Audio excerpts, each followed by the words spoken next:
suis arrivé à Paris à l'automne de 70. Et là, j'ai bien choisi mon pays. La France, pour moi, représentait tout simplement un lieu où je pouvais peut-être mieux vivre, à tout point de vue, par rapport des États-Unis. Je vous rappelle que les États-Unis étaient dans un triste état à la fin des années 60, au début des années 70, à cause de cette guerre qui ne faisait pas du tout l'unanimité, et surtout au sein de la communauté universitaire.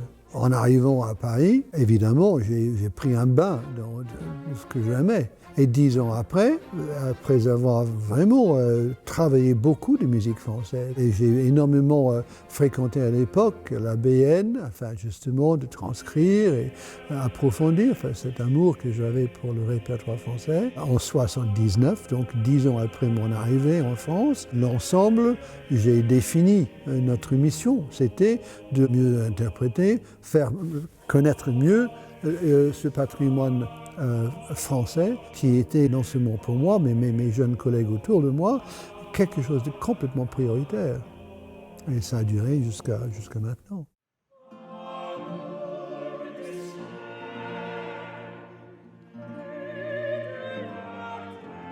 J'avais aussi une chance extraordinaire d'être intégré dans le Conservatoire national supérieur de musique ici à Paris en 82.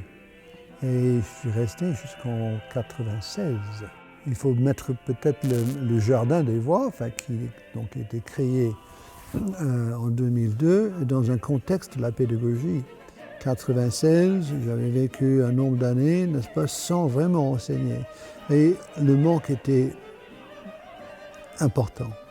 On a trouvé, en effet, un moyen de satisfaire, n'est-ce pas, mon désir d'enseigner, d'intégrer les jeunes gens, de transmettre, si vous voulez, en créant ce Jardin des Voix. De quoi s'agit-il? Mais tout simplement un concours qui a lieu tous les 2 ans, qui nous permettait de recruter 5, 6, 7 chanteurs, mais de partout. Car les concours, les auditions, si j'ose dire, on les a fait à Paris, évidemment, mais à New York, un peu partout dans le monde. Les résultats étaient assez extraordinaires. On avait parfois une sorte de l'ONU musicale avec autant de nationalités différentes qu'il y avait de chanteurs. Et notre mission, tout simplement, de prendre ces chanteurs, les travailler dans un programme, leur donner effectivement notre sagesse, notre expérience, et de voyager avec ces chanteurs, avec un programme bien travaillé, un tout petit peu partout dans le monde.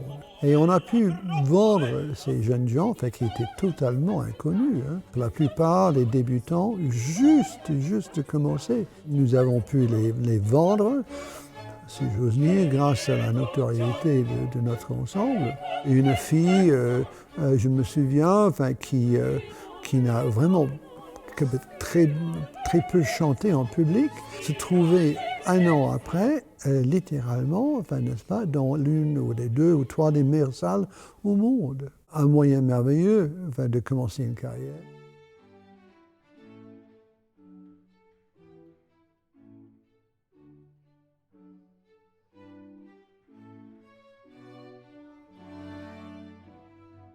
Les Orpheaux est un orchestre et un ensemble international. Ce côté international est très important.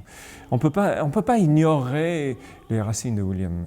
Et en États-Unis, comme je ne peux pas ignorer mes racines en Grande-Bretagne, mais ça ajoute, j'espère, une richesse à notre travail, soit sur la musique française, soit sur la musique italienne et britannique, etc. Et d'avoir un ensemble qui est en même temps très international. Même si la plupart sont français, il y a toujours cette internationalité qui font la richesse de l'ensemble.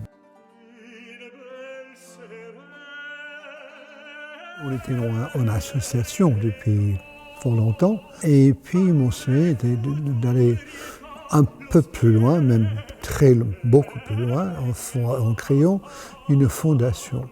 Nous sommes maintenant Art Florissant, fondation de caractère utilité publique, qui est quand même quelque chose. Et quel est son but?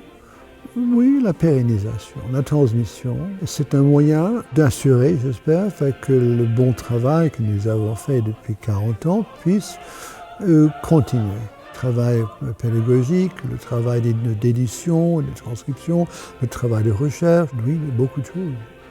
Donc, tout ce qu'on aime.